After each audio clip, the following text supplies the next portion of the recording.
زه وخته مونځ به هم کوي، ولاله طالب ته به هماغسې احترام لري لکه په دا دومره وخت کې درلوده چې ټوله میډیا طالب ته متوجه ده. د طالب ډیر منفي وړوکی غلطي ډیره په نړۍ کې رسنیز کوي. پاتې شو د ښځو د حقوقو باره کې امریکا نړیوال موږ نه هغسې د هغو ښځو حقوق غواړي لکه نن چې د اروپا پارلمان کې اریانا سعید به زموږ وزیري، سیما سمر به زموږ د حقوق بشر مشره وي، نور لنډغرې او فایشې او ډانسرې هغه به زموږ په پارلمان کې وکیلان. نو ښځو چې اروپایي اتحادیه دغسې د ښځو یوه نمونه موږ ته وړاندې کړله، هېڅکله به موږ باوري یو چې د شهیدانو له وینو سره خیانت ونه شي. شهیدانو ارمانونه به پوره کېږي، دې هېواد ته به امن ورکوو، ترقي به ورکوو، د پرمختګ په لوري به یې بیایو، د رشوت، د فساد، د ظلم، د غصب مخه به نیسو. مشکلات به وي، ستونزې به وي، ورځ په ورځ به انشاءالله دا ستونزې حل کېږي. کار به اهل کار ته سپارل کېږي. څوک چې د طالب په جامه کې راځي په امارات کې خیانت کوي هغه به رسوا کېږي او د تورو تنبو شاته به لویږي. مونږ افغانستان د دې په خاطر ازادي نه ده اخیسته چې له ولس نه څرمن وباسو، ولس ته تندی تروش کړو، ولس سره بدې ورځې نه، دا ولس غېږې ته باید نږدې کړو، د دې ولس بچی بچی باندې باید په سر باندې لاس کش کړو. دغه ولس د خویندو لوېدلې لوپټې بیرته ور په سر کړو، هغه به کړېدلی او ځورېدلی بابا جان بیرته باید خوشحاله کړو، په زخمونو یې ملهم ورته ووهو چې اشغالګرو یو دوه او دریو تر پنځو شپږو بچیان شهادت رسولي. د همغه بابا جان لاس کول کو موږ څه خبر یو چې د موږ د دروازې د دفتر شاته څوک ولاړ ده، په دې څه خبر دي چې هغه بابا جان ولاړ ده چې 4 زامن په یو ورځ په شهادت رسېدلي او خدا ناخواسته څوک دیکا ورکړي. نه، هر افغان مکشونه او کشوګیر نه یوازې دا چې زمونږ او ستاسو د افغانانو په عموم کې د هیچا په خیر باندې نه دي، خو هغه څوک چې د نظام په وړاندې درېږي هغه نابودېږي، چاته اجازه نه ورکوو. بل خبره مې د همپذیري ده، یو بل منل، یو بل ته غېږه خلاصه کول، یو بل ته محبت، یو بل تیر نه یادول چې تا پلاني وخت کې دا کړي، بستاني وخت کې دا کړي. که دې ته زو بیا مشکلات ستونزې ډېرې دي، نو که یو بل ته افغانان غېږه خلاصه کړي، یو بل سره محبت وکړي، یو بل سره مینه وکړي، قومیت، لسانیت، ژبه او دغه ولایت، سمت، غرب، جنوب، شمال، دا باید موږ له منځه یوسو. دغه اوس بهترینه وخت ده.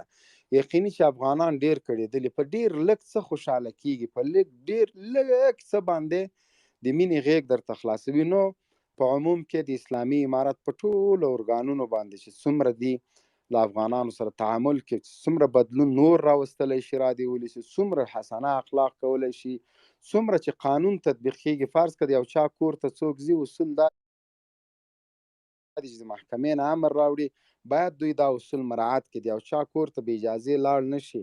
بل فرض کړه د یو چا کور ته ځي، دوی بې اجازې ځي، بې د محکمې له حکم نه ځي، نو له دغه خلا نه دښمن استفاده کوي، ځي دریشیان یې اخلي. افغانستان کې تر اوسه پورې مکمله تصفیه نه ده سوې، هر کور له قسمه قسم دریشیان نه زده کړه، لنګوټې وهي. اوس خو 5 میاشتې پاسې ګیرې هم راغلي دي، ځي د یو چا کور ته ځي، په زوره له هغه کور والا نه داسې یو څو قضیې سوي دي، زر هم ترې وړي، پیسې هم ترې وړي، مال هم ترې وړي د طالب په نامه باندې. که چېرته د محکمې حکم له یو چا سره وي، هغه که هر امنیتي ارګان یو چا کور ته ځي د محکمې حکم ښیي، نو بیا جعلکاران نشي کولی د اسلامي امارت د نظامي یونیفورم نه په استفادې باندې خلکو سره زیاتی وکړي. نو په دغه رابطه باندې باید موږ دا اصول ټول مراعات کړو تر څو د خلا له منځه یوسو او دغه تشه چې دا رامنځته نه شي. نو په دغه رابطه باندې بل عام ولس ته مو دا هیله ده، ارزو مو ده چې په وخت سره کوشش کوئ چې امنیتي ارګانونه خبروئ. پرون ماته یو چا ټلیفون وکړ، وایي د مونږ 2 کسان ورک شوي دي، د پیښې نه 11 ساعته تیر شوي، مال متعلقه حوزه د کومې حوزې په رابطه شوي، دوی نه تقریبا 23 لکه افغانۍ او 50,000 ډالر هم وړي وو. نو هغوی ویل چې د 11 ساعتو په تېرېدو هغوی ته دا نه معلوم چې دا مربوطه ساحه د کومې حوزې ده.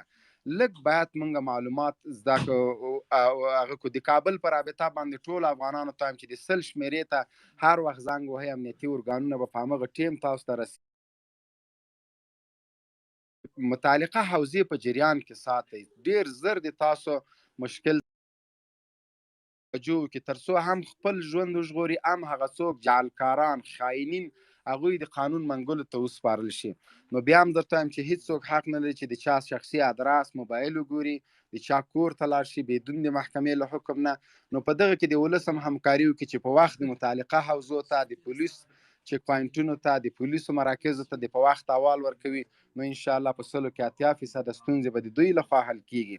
دا چې بیا مجاهدین ګرځي نو په دغه رابطه باندې د اغلا په رابطه باندې تر اوسه پورې 4 مشکوک کسان نیول شوي دي چې امنیتي ځواکونه له ډېر مشکلات سره مخ دي.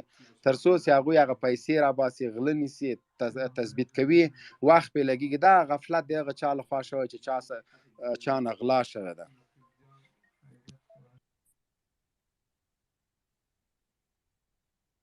یو ځل بیا هم تاسو ته عقاب صاحب محترم ته سلامونه ونیکي.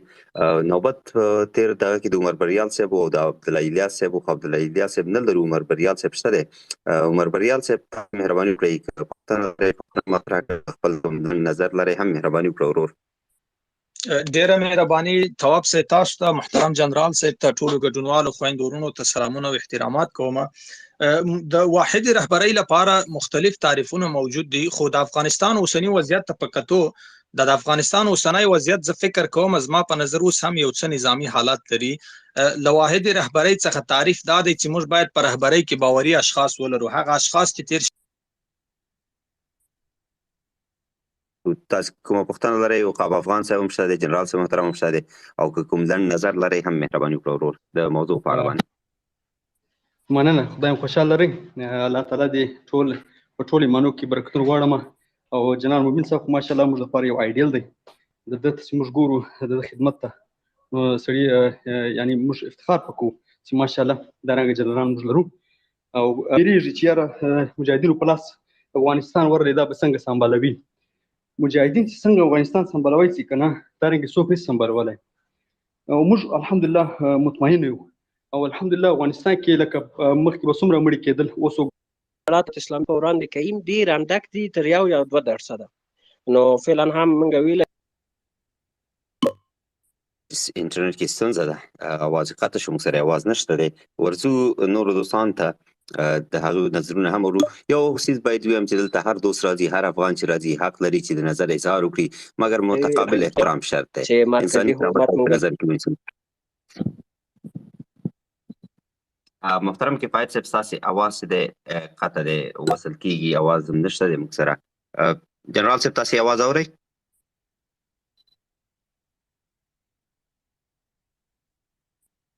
فکر کوم زدران صاحب تاسې د کفایت ورور اواز اورئ؟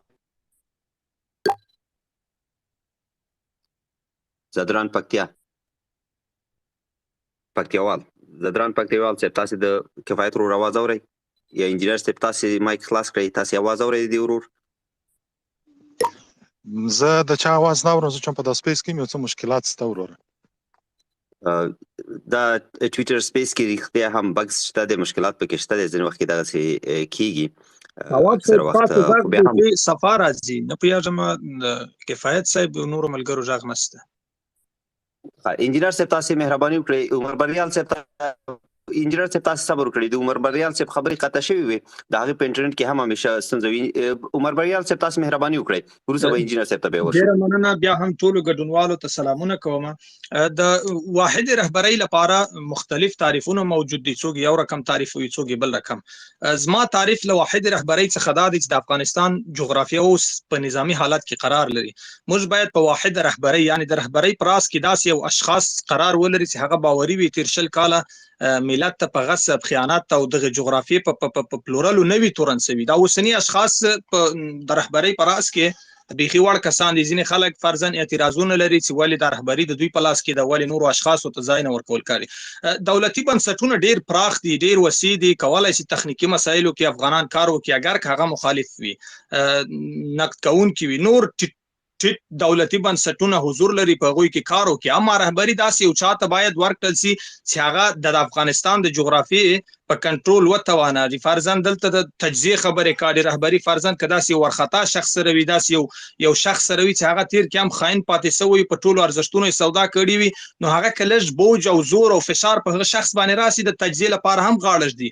د افغانستان اوسنۍ جغرافیه او اوسنۍ وضعیت له همغو رهبرانو سره جوړ دی چې اوس د رهبرۍ په راس کې قرار لري. موږ داسې یو اشخاصو ته اړتیا لرو چې هغه باوري وي چون رهبری او د افغانستان سیاسي بنسټونه نظامی بنسټونه باید باوري اشخاص سره وي تر څو موږ بیا ونه کولای شو خدای مکه نظام له لاس ورکو امنیتي ځواکونه له لاس ورکو په افغانستان په دې حکومت کې بے باوري رامنځته شي هغه افغانان چې اعتراض لري بیا تکراروم چې دولتي بنسټونه ډیر پراخ دي ډیر وسیع دي کولای شو موږ تاسو په ټیټ فوړو بنسټونو کې کار وکړو مخالفت یو جلا تعریف دی موږ نشو کولای د مخالفت په اساس باندې د یو چا هویت د افغانستان له اساسي هغه څخه بلاک کو صحیح د مخالفت تعریفونه موجود دي خو مخالفت په دې معنی نه چې موږ تاسو په رهبرۍ کې ځای درکو تاسو په سیاسي او نظامی مسایلو کې ځای درکو دا هغه تعریفونه دي چې غدي بل 13 ورځ ما یو څه د تجزیه بحثونه واوریدل زه که اجازه وي د تجزیه په اړه یو څو خبرې کول غواړم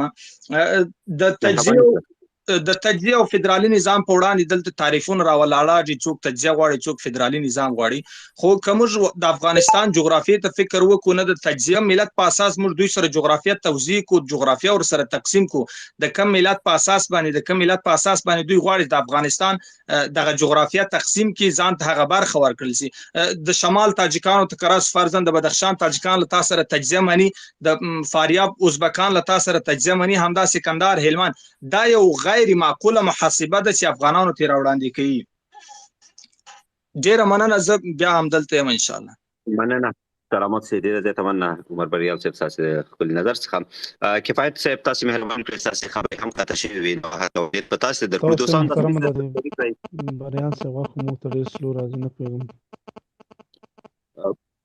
بریال صاحب خبرې خلاص شولې او خب افغان صاحب تاسو انټرنیټ کې هم ستونزه ده که تاسو انټرنیټ اوس کار کوي اوس مواز مونږ ته راځي که تاسو خپل نظر شریک